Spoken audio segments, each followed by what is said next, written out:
Hello everyone, कैसे हैं आप सब लोग। उम्मीद करती हूँ बहुत ही ज़्यादा अच्छी होंगी।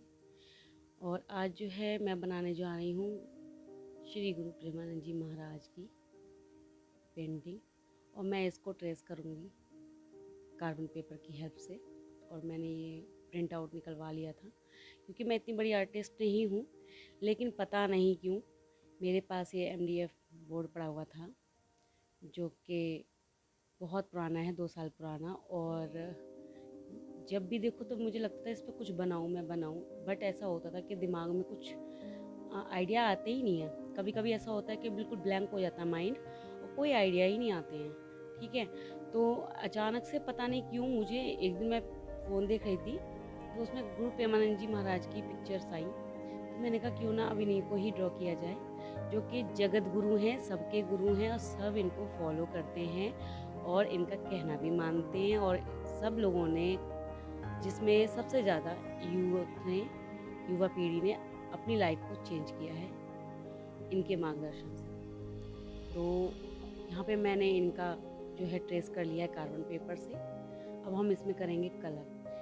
अच्छा, ये कलर करते समय मुझे थोड़ा सा हड़बड़ाहट हो रही थी, घबराहट हो रही थी, पता नहीं कि ठीक से मेरे से पेंट हो पाएगा कि नहीं। और ये एक्रेलिक का मामला था, एक्रेलिक कलर्स।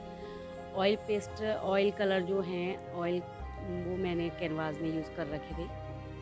बट वही होता है कि जब हम काफ़ी टाइम बाद काम करना शुरू करते हैं या फिर बहुत टाइम बाद हम किसी चीज़ को स्टार्ट करते हैं तो हम थोड़ा सा हिचकिचाहट होती है, डर लगता है कि ये ख़राब ना हो जाए। और मैंने पहली बार कोई पेंटिंग MDF बोर्ड पर बनाई थी, तो इनका नाम लेकर के मैंने श्री गुरु प्रेमानंद जी के चरण छू करके नमस्कार करके मैंने स्टार्ट कर दिया था, डरते डराते। लेकिन वही कहते हैं ना कि डर के आगे जीत है, तो वही हिसाब हुआ मेरे मेरे साथ तो, कि डर के आगे प्रेमानंद जी महाराज हैं। तो बस मैंने शुरू कर दिया और मैं इसमें कलर करती जा रही थी। और आप यकीन नहीं करेंगे, इस पेंटिंग को बनाने में मुझे 10 से 11 दिन लग गए। और मैंने इस पेंटिंग को बनाते समय कुछ गलतियाँ की जो कि मैंने आप लोगों के साथ शेयर भी की थी। और बहुत डरते डरते मैंने इस पे काम किया था। और कई बार तो मैंने इनकी स्किन टोन को चेंज किया, मुझे अच्छा नहीं लगा तो फिर मैंने चेंज किया। आइज़ का भी मैंने चेंज किया और इनकी जो हेयर्स थे नीचे दाढ़ी के और बालों के, वो भी मैंने, ऊपर वाले बाल जो थे जूड़ा वाला, वो भी मैंने कई बार कलर किया। मुझे समझ में नहीं आया, फिर मैंने कलर किया, फिर नहीं समझ में आया, फिर मैंने कलर किया। क्योंकि कई चीज़ें ऐसी होती हैं कि हमें देखने में अच्छी तो लगती हैं, बट वो संतुष्टि हमें नहीं मिलती है जब हम कोई काम करते हैं। तो जब तक मुझे संतुष्टि नहीं मिल गई तब तक के मैंने मतलब इनके बालों को, इनकी दाढ़ी को अच्छे से कलर करना नहीं छोड़ा। और जैसे मैं करती जा रही थी काम इस पर, तो मेरा ना कॉन्फिडेंस बहुत ही ज़्यादा बढ़ने लगा था। फिर मेरा डर जो है निकल गया। और ये 10 दिन की, 11 दिन की मेहनत जो थी ना, क्योंकि इस चीज़ के लिए हमें थोड़ा सा टाइम भी चाहिए होता है। कलर्स जो थे, मैंने इसमें जो है प्राइमर लगा रखा था नीचे, जो कि वुडन वाला होता है, वो मैंने इसको पेस्ट किया था पहले। तो उसको थोड़ा सूखने में भी टाइम लगा। फिर उसमें कलर जब एब्जॉर्ब होते हैं तो उसमें भी टाइम लगता है सूखने में। तो थोड़ा थोड़ा मैंने टाइम दिया, आराम से किया मैंने सारे काम। क्योंकि कहते हैं जल्दी का काम होता है ना, वो शैतान का होता है। तो हम तो भाई बना रहे हैं गुरु प्रेमानंद जी महाराज की पेंटिंग, तो हमें जल्दबाजी नहीं करनी है। वो सिखाते हैं कि धैर्य रखोगे तभी सब कुछ आगे बढ़ेगा, और अपने मन को शांत रखोगे तभी सब कुछ अच्छा अच्छा होगा। तो उन्हीं के पद चिन्हों पे चलते हुए मैंने ये पेंटिंग कंप्लीट की है। और आप लोग गाइस ज़रूर बताइएगा आप लोगों को मेरी ये पेंटिंग अच्छी लगी या नहीं लगी। अगर अच्छी लगी हो तो प्लीज़ मेरी वीडियो को एक लाइक कर दीजिएगा, एक प्यारा सा कमेंट कर दीजिएगा।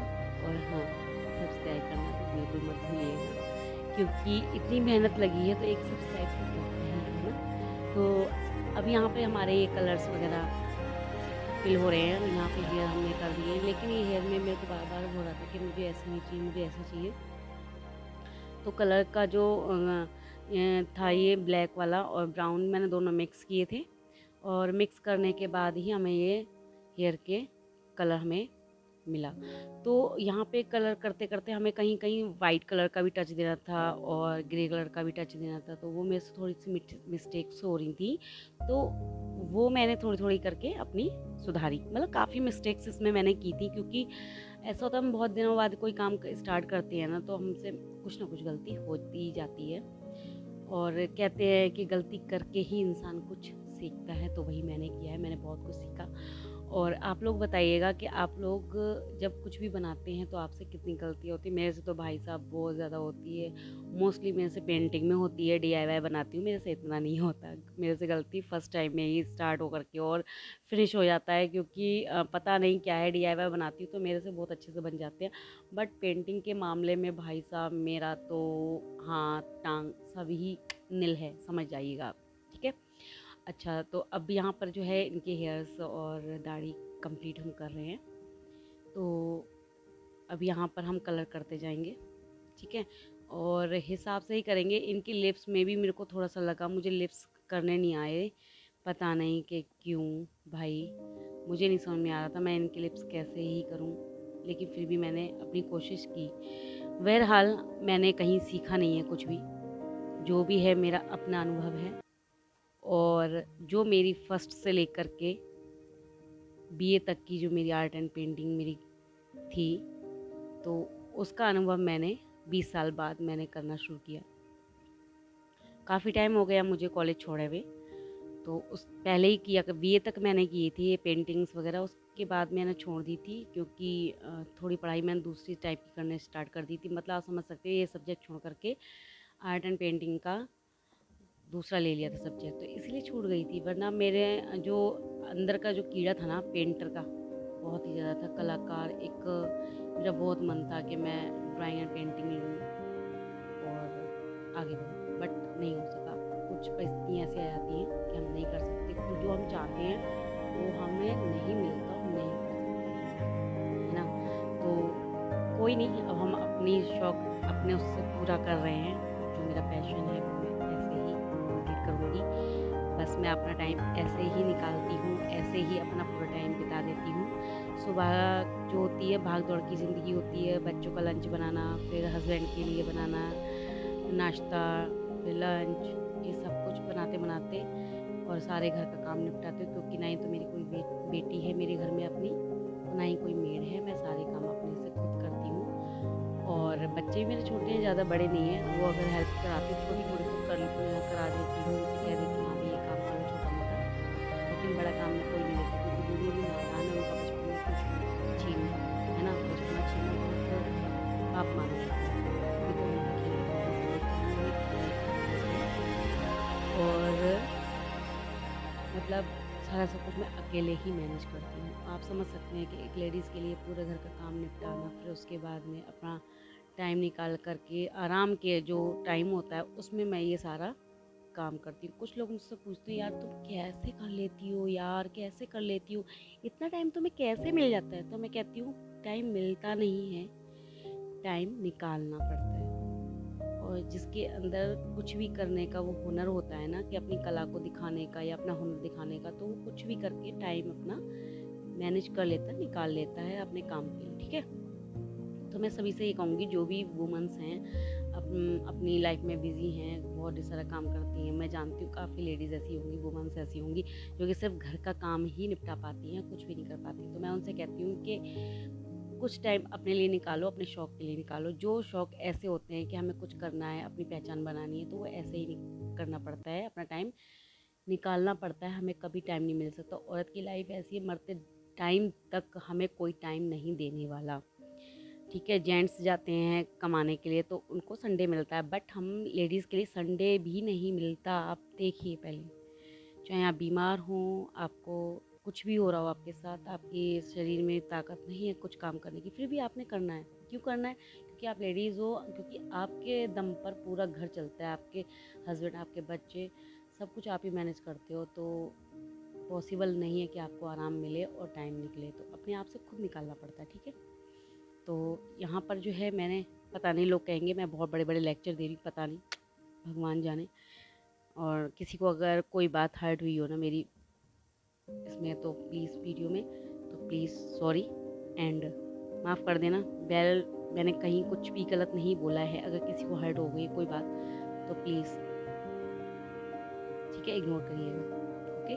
तो यहाँ पे हमारा आधे से ज़्यादा हमारी पेंटिंग कंप्लीट होने वाली है। अब हम करेंगे उनके कपड़े जो इनको, क्योंकि पीताम्बरी ही पीले रंग का ही मैंने देखा है प्रेमानंद जी को कपड़े डाले हुए, और पीले रंग का ही ये ओढ़ते हैं, ओढ़नी जो भी है इनका वस्त्र है, तो मैंने वो पीला ही किया। पहले तो मेरे पास ये हल्का पीला था, मैं कहीं रख करके भूल गई थी, क्योंकि काफ़ी टाइम बाद यूज़ करे तो ये टाइम ध्यान भी नहीं रहता कि मैंने कौन सी चीज़ कहाँ रखी है। और फिर बाद में मुझे मिला तो मैंने उसका एक कोट डार्क कलर का, येलो डार्क कलर मैंने कर दिया था। और यहाँ पे थोड़ा मुश्किल टिपिकल हुआ उनके वस्त्र बनाने में, क्योंकि जो चीज़ मैंने देखी थी वो नहीं आ रही थी एक्चुअल में। मेरी आईसाइट भी वीक हो गई, इसलिए थोड़ी तो चश्मा बनवा लिया है मैंने, अब अच्छे से काम करूँगी।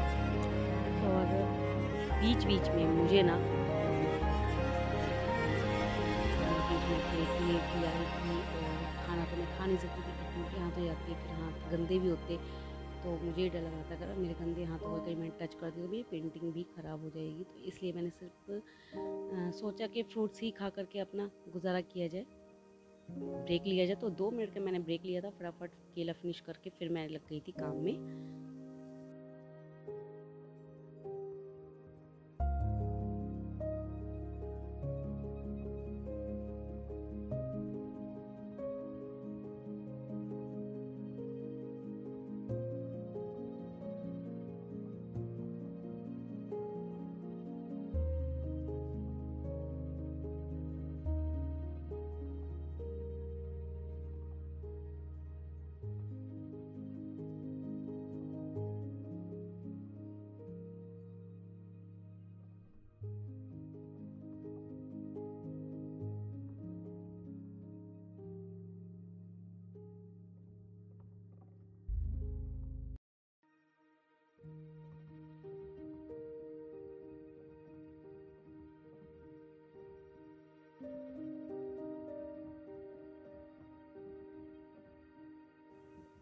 अब मैंने ब्रेक के बाद में स्टार्ट करना शुरू कर दूँगी, क्योंकि ब्रेक टाइम होने वाला। ये देखिए मैंने थोड़ी सी क्लिप भी डाल दी थी दिखाने के लिए कि भाई मैंने बीच में ब्रेक भी लिया था, और थोड़ा बहुत केला भी खाया था और फिर स्टार्ट में कर दिया मैंने अपना काम।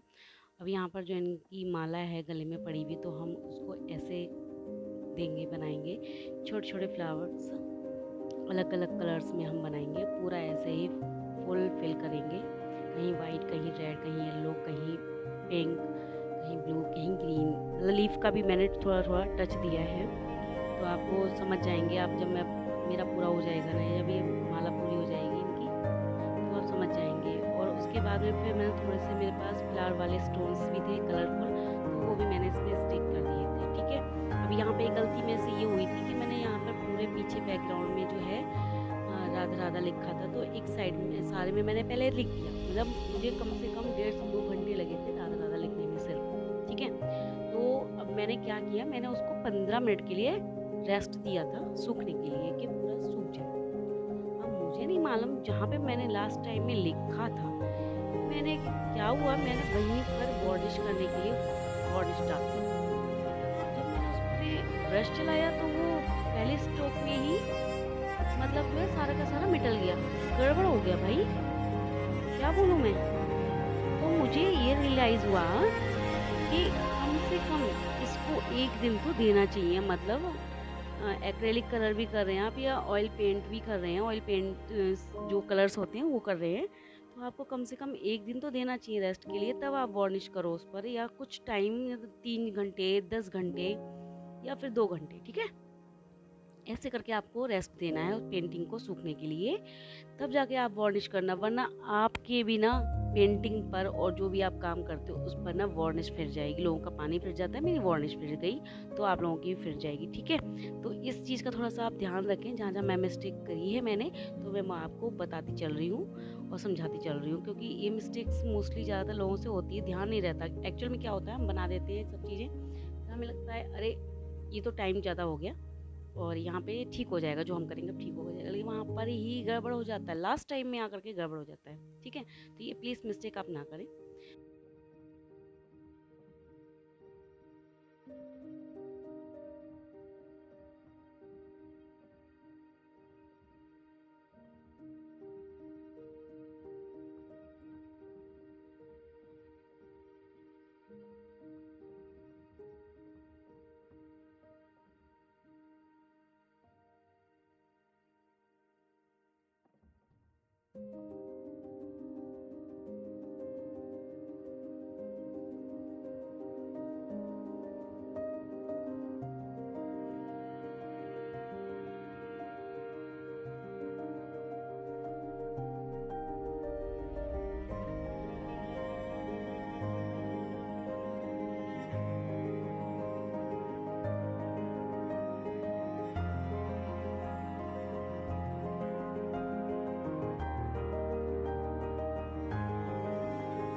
कमेंट बॉक्स में ज़रूर एक कमेंट प्यारा सा कर दीजिएगा कि आपको मेरी पेंटिंग